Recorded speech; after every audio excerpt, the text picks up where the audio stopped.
Hello, ladies, gentlemen, and persons in between. My name is Tim Snowborn, and I'm here with another perspective on personal responsibility. Today, we're going to talk about what is and is not a personal responsibility issue on this episode of Serious Issues.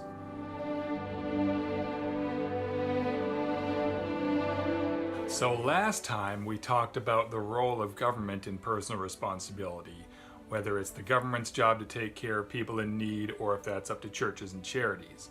Today I want to look at what does and does not count as a personal responsibility issue. Some conservatives say that healthcare is a personal responsibility issue. I don't know what percent of conservatives believe that, but that seems like a rather dicey claim. I mean, I don't disagree with the idea that if you have health problems, there is a fair chance at least that you are in some way responsible for them.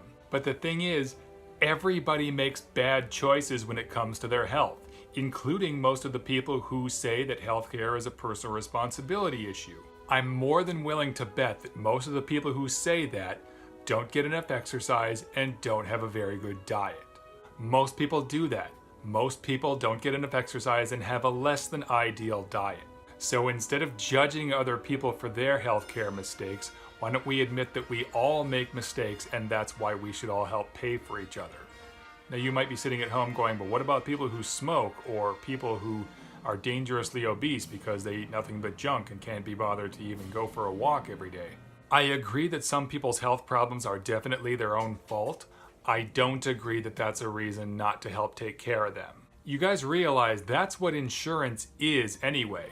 Conservatives say, well, why should my money go to help pay for these other people with very bad personal health habits? The money you pay for your insurance premiums already does that.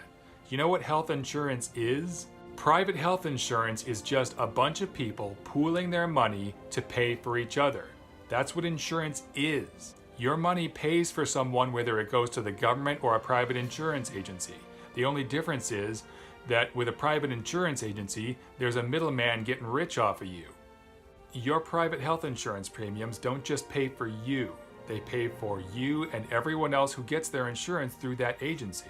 The private insurance industry is profit-driven, and they absolutely will kick you off of your health insurance policy if you start hurting their bottom line. If taking care of you gets too expensive and starts to cut into their profits too much, they will find a reason to kick you off of your insurance policy.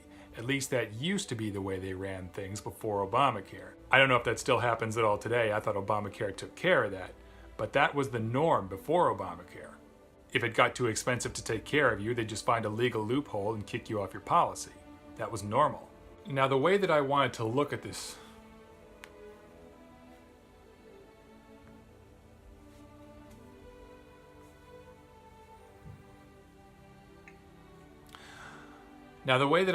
approach this today was to compare healthcare and 911. See, if healthcare is a personal responsibility issue because so many health problems are related to your personal choices and mistakes, why isn't home safety and protection a matter of personal responsibility? You may have seen those yard signs, mostly in the South, that say this house doesn't call 911, meaning that if trouble is afoot there at the house, they handle it themselves with a gun or two. And to me that brings up an interesting point. Why doesn't everyone handle their own problems? Why is home defense up to the police? Shouldn't you be required to handle your own home safety and protection issues? If someone tries to break into your house, shouldn't you be required to handle that yourself? Why should I pay for you to protect your home when you can do it yourself?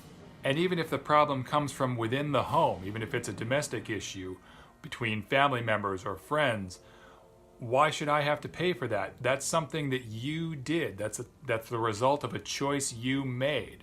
Someone made a mistake, people started fighting, and an emergency arose. But why should I or your neighbors have to help take care of that? Clearly you made a mistake. Clearly you made a choice. Not our problem, right? If the reason you're calling 911 is in any way related to a choice or a mistake you made, then why should anyone else have any responsibility to deal with it? Same thing if your house catches on fire. If your house burns down, there's a good chance that you were the reason for it. Somebody made a mistake that set the house on fire. Not always, I agree, don't get me wrong. Sometimes emergencies happen in the home that aren't anyone's fault. Accidents happen. And if that happens, go ahead and call 911. But again, if the reason you're calling 911 is in any way your fault, then isn't it a personal responsibility issue? Why should I or any of your neighbors have any responsibility to handle that?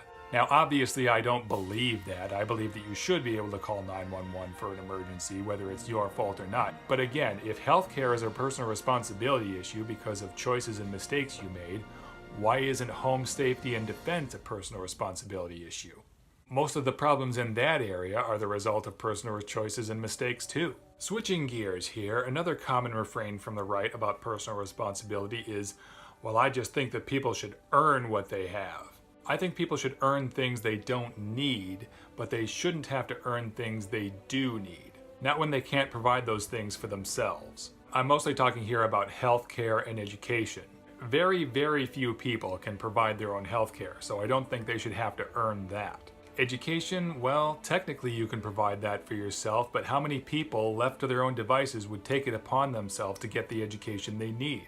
Enough to get a good job and become a productive member of society.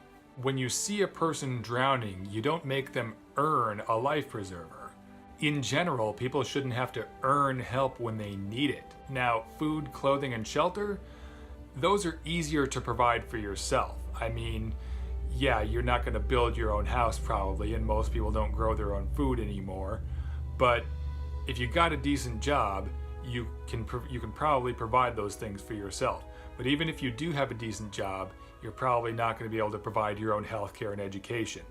Healthcare and education should be free or subsidized to the point of being very affordable because they're so fundamental to a society's functioning and prosperity. You keep the people healthy and educated, and 90% of society's problems will solve themselves in a generation or two. Yes, it's a long-term investment. Do you want prosperity or don't you? All right, I think that's all I have time for now. Tell me what you think. Do you think that healthcare is a personal responsibility issue? Do you think that home safety and defense is a personal responsibility issue? Do you think people should have to earn your help when they're in trouble? Thank you very much for joining me for this discussion. If this is your first time on my channel, welcome. It's great to have you here. I hope that you'll subscribe and join me for future conversations and check out my previous videos for more. If you're a current subscriber, welcome back. It's great to have you tuning in again. I really appreciate your continued support. Thank you very much, guys. Until next time, everyone, take care.